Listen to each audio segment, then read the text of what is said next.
Kondisinya alhamdulillah baik, sehat, bahagia lah. Nggak ada yang harus disesali yang udah terjadi, gimana ya kan? Sesali. Tapi udah ketemu juga kan sama istri aku tadi, sama Reren maksudnya di rumahnya, udah balikin lagi ke orang tua. Dan itu benar-benar ada omnya, pokoknya ada saksinya lah. Pembicaranya baik kok, kita masing-masing. Komunikasi masih baik ya berarti? Baik, parenting anak masih baik, terus apa juga baik. Jadi ya alhamdulillah baik-baik aja sebenarnya. Mungkin karena dua-duanya emosi, jadi ya udahlah, nggak usah dipungkiri lagi. Dia juga bilang dari omnya juga nggak harus ada yang diperbaiki dari Dede. Udah nggak ada om, udah bulat juga Rere. Dede juga udah bulat udah. Jadi kita jalan masing-masing, gedein anak bareng-bareng. Karena kan anak nggak ada bekasnya. Gitu. Ya, karena kan dia memang udah ada sebelumnya udah ada bilang kayak gitu kan, kalau misalnya gue di media gimana, ya udah, dia nggak pernah takut kehilangan di dunia pertelevisian. Orang ngomong apa dia nggak pernah takut. Memang ini udah jalannya 12 tahun ini, Dede sama Reren kita bisa masing-masing lagi dengan kerjaan Dede dengan kerjaan dia. Rezeki Allah yang ngatur sih Bang. Ya karena kan dia pertama mau ketemu kan, pas tadi udah ketemu ya udah aku ucapin juga. Oh iya. Iya. Tapi sempat nanya Ustadz juga katanya. Iya kan dari waktu yang pas pertama aku 2016 2017 talak 1, terus kalau sudah bersetubuh talaknya hilang. Talak 2 udah bersetubuh lagi talaknya hilang. Tapi tanya aja Bang Ustadz Zaki Mirja, dulu sempat nanya sama beliau sama Ustadz Zaki Mirja, Ustadz ini Dede udah nyampaikan talak. Talak 1 tapi sudah berhubungan kembali, apakah talaknya hilang kayak gitu. Tapi ya udah talak 3 udah nggak bisa mungkin kayak gitu. Ya udah nggak apa-apa, dianya pun udah gimana ya, melihat muka aku mah masih lihat mas, maksudnya kayak yang nggak ada rasa benci atau apa, mungkin karena dia udahlah udah mau masing-masing, ya udah dipersilahkan lah gitu. Udah lama banget ya, terus yang KDRT udah lama banget, diungkit lagi mungkin ada rasa sakit hatinya dia. Iya, mungkin ada apanya dia lah, ya udah kita balikin lagi ke istri. Kan istri yang tahu semuanya. Dede mah melakukan itu iya, cuman sekarang Dede berbenah diri untuk lebih baik lagi ke depannya, lagi fokus juga di entertain yang lain, ada mau ngebangun TikTok, lagi bangun usaha juga, semua YouTube juga lagi bangun. Ya pokoknya kemarin tuh udah ditengahin lah sama Coach Hansan, orang yang kita tuakan, karena dia orang tuanya ada cuman nggak terlalu ini juga ikut. Orang tua aku ada takut bermasalah, aku melalui dia lah penengahnya, dan dia pun nggak ada etikatnya buat memperbaiki juga. Dia bilang iya. Pas minggu kemudian ikut sama manajernya yang sekarang, nggak tahu aku juga kehasut atau nggak tahu, aku balik lagi ke dia sih, mungkin dia udah capek juga sama aku, ya udah kayak gitu. Tadi juga aku bilang ke mama, mah emang ada mukul atau gimana waktu di rumah? Enggak, cuman keginiin doang bibirnya, terus dia nunjuk emang salah sebenarnya. Dede yang salah lah intinya kayak gitu. Dede minta maaf ke keluarganya Reren, ke mama Dede terutama minta maaf kayak gitu. Ada orang tuanya Reren, ada tadi orang tuanya Reren, ada omnya, ada ngeliat. Cuman dari aku nggak bawa saksi aja, aku bilang aku tadi maaf ya Ren, aku nggak bawa mama. Nggak perlu, ngapain bawa mama lu, malah kayak gitu maksudnya. Aku datang dengan orang tua baik-baik, terus dia malah dengan ucapan kayak gitu, ya nggak tahu, kasihan aja sih maksudnya. Tetap rasa salah mungkin, orang tua pun pasti pengen datang, pengen minta maaf ke orang tuanya atau gimana, ada perilaku perkataan, karena datang baik-baik, aku ngulanginnya juga baik-baik sesuai permintaan beliau, aku kayak gitu.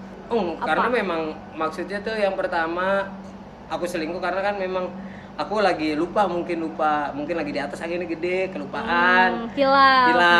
Namanya cowok ya kan, kalau disebutin mah aduh kasihan juga lah ibaratnya. Terus tiba-tiba pas kesininya istri mulai main games. Aku tahu main game. Cuma kesininya dia bilang, ada yang bilang enggak ini cuman teman, terus tapi temennya bilang enggak kok, orang si Karen bilang jangan kan suami, pacar aja nggak ada kayak gitu lah. Aku udah emosi dari situ lah. Dari main game, lupa anak, lupa apa. Kata dia ngurus anak 24 jam waktu di Bangka. Orang Bangka tahu semuanya kok. Keluarga tetangga juga. Pas ngeliat Rumpi kemarin, apa yang diurus ya Ponas? Ya gak tahu, biarin dah dia ngomong. Ya udahlah. Yang tahu kan orang-orang tetangga. Parah. Ganteng banget, jelek aja selingkuh, apalagi ganteng ya Allah. Cuma omongan kayak gitu dong. Banyak lah aku yang dihujat segala macam, sampai aturan aku ada tour buat promo film di stop. Ya udah, bukan rezeki Dede. Sampai di stop gitu ya Bang? Ya kan karena di situnya kan blow up ya gitu ya. Ke blow up kayak gitu, Dede jelek, selingkuh, malah main film gini-gini. Aku maksudnya nggak ada niat sekalipun untuk merusakkan filmnya mungkin atau apa ya, karena kejadian ini istri speak up dari pihaknya PT Has, terutama saya minta maaf yang sebesar-besarnya, terutama Bapak Haldi Sabri yang udah support banget sebenarnya. Karena kejadian ini tadinya udah alhamdulillah nih kita bisa ngontrak lagi nih. Dia speak up kayak gitu karena mungkin akunya nggak terlalu dekat lagi sama Reren, maksudnya buat ngebujuk jangan takutnya nanti pikiran dia antar lu gitu lagi padahal bener-bener udah sama sekali tidak kayak gitu. Tapi Tidak betul ya, membantah, tidak tidak membantah. Tapi udah ngajuin gugatan atau gimana sih bang mungkin? Kalau gugatan mungkin sekarang kan ke pengadilan pakai uang, kapannya ya kan kita belum tahu juga. Ibaratnya kayak gitu. Kata aku gini, kalau dari aku mungkin takutnya lama atau gimana. Coba deh dari Reren. Dia tadi sih minta berkas-berkasnya tadi. Tolong rapin lah kakak, KTP aku, surat nikah, udah ada semuanya. Tadi aku juga pulang, mah cariin kakak sama KTP mah bukan nikah. Emang udah bulat lah ya? Udah, dia udah aneh udah sama-sama bulat lah. Oh iya, udah bulat berarti. Udah bulat kayak gitu ya. Tetap ya lanjut tetep kayak gitu. nggak bisa diiniin, nggak bisa dihindarin lagi. Takutnya malah kedepannya lebih parah atau lebih nggak tahu kan ibaratnya kita kedepannya cuma Allah yang tahu. Dede sama Reren benar-benar udah bisa lah ini. Kalau pisah rumah mah kalau tidak berhubungan badan udah 6 bulan 7 bulan lah sampai sekarang. Apalagi di Bangka kan maksudnya banyak orang segala macam dan memang keuangan tidak begitu bagus. Akhirnya memutuskan ya udahlah, dia tiba-tiba tanggal 8 April kalau nggak salah yang dicerita itu malam-malam setengah 12 dijemput temennya, bilang sih ke Dede pas setengah 11 malam bilang gue mau pergi Bray, udah ngomongnya udah Bray, udah bro brother Ren Dek, karena udah kayak gitu jadi udah kayak gitu ya memang udah biasa aja sebenarnya. Sebenarnya Dede maksudnya ngomong kayak gitu senyaman mungkin dia ngomong ke Dede juga ngomong ke dia juga senyaman mungkin Dede. Jadi nggak ada sayang gini sayang. Nggak ada. Sikap pasrah namun tetap berusaha kini menjadi pegangan hidup Dede Sunandar dalam menghadapi masa sulit ini. Lah menyatakan kesiapannya untuk melakoni pekerjaan apapun, termasuk jika harus kembali ke profesi lamanya. Berarti dia nggak sayang anak-anak kan intinya. Kalau karir hancur ibaratnya Dede nggak ada kerja. Terus anak-anak mau gimana? Ya kan? Cuma Dede pikir nggak kerjaan di TV doang. Dede masih bisa nyetir walaupun, bang kamu kok sekarang nyetir? Lah gua kerja kenapa harus malu?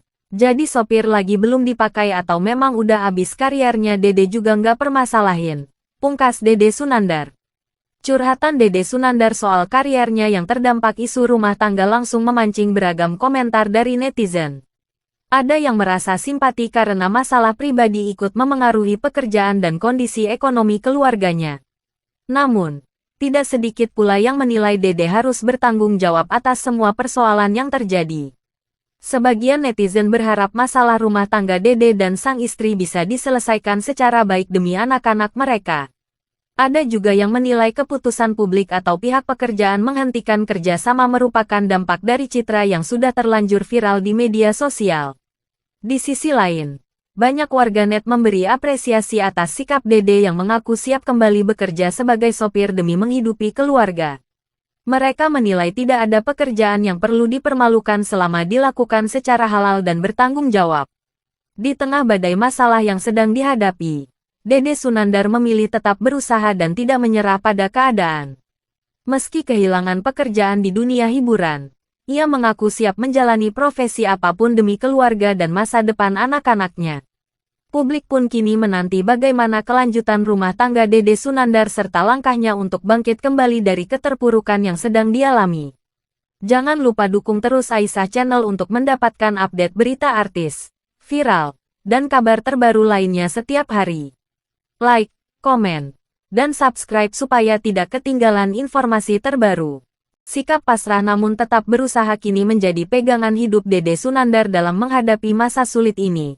Lah menyatakan kesiapannya untuk melakoni pekerjaan apapun, termasuk jika harus kembali ke profesi lamanya. Berarti dia nggak sayang anak-anak kan intinya. Kalau karir hancur ibaratnya Dede nggak ada kerja. Terus anak-anak mau gimana? Ya kan? Cuma Dede pikir nggak kerjaan di TV doang. Dede masih bisa nyetir walaupun, bang kamu kok sekarang nyetir? Lah gua kerja kenapa harus malu? Jadi sopir lagi belum dipakai atau memang udah habis kariernya Dede juga nggak permasalahin. Pungkas Dede Sunandar. Curhatan Dede Sunandar soal kariernya yang terdampak isu rumah tangga langsung memancing beragam komentar dari netizen. Ada yang merasa simpati karena masalah pribadi ikut memengaruhi pekerjaan dan kondisi ekonomi keluarganya. Namun, tidak sedikit pula yang menilai Dede harus bertanggung jawab atas semua persoalan yang terjadi. Sebagian netizen berharap masalah rumah tangga Dede dan sang istri bisa diselesaikan secara baik demi anak-anak mereka. Ada juga yang menilai keputusan publik atau pihak pekerjaan menghentikan kerjasama merupakan dampak dari citra yang sudah terlanjur viral di media sosial. Di sisi lain, banyak warganet memberi apresiasi atas sikap Dede yang mengaku siap kembali bekerja sebagai sopir demi menghidupi keluarga. Mereka menilai tidak ada pekerjaan yang perlu dipermalukan selama dilakukan secara halal dan bertanggung jawab. Di tengah badai masalah yang sedang dihadapi, Dede Sunandar memilih tetap berusaha dan tidak menyerah pada keadaan. Meski kehilangan pekerjaan di dunia hiburan, ia mengaku siap menjalani profesi apapun demi keluarga dan masa depan anak-anaknya. Publik pun kini menanti bagaimana kelanjutan rumah tangga Dede Sunandar serta langkahnya untuk bangkit kembali dari keterpurukan yang sedang dialami. Jangan lupa dukung terus Aisyah Channel untuk mendapatkan update berita artis, viral, dan kabar terbaru lainnya setiap hari. Like, komen, dan subscribe supaya tidak ketinggalan informasi terbaru.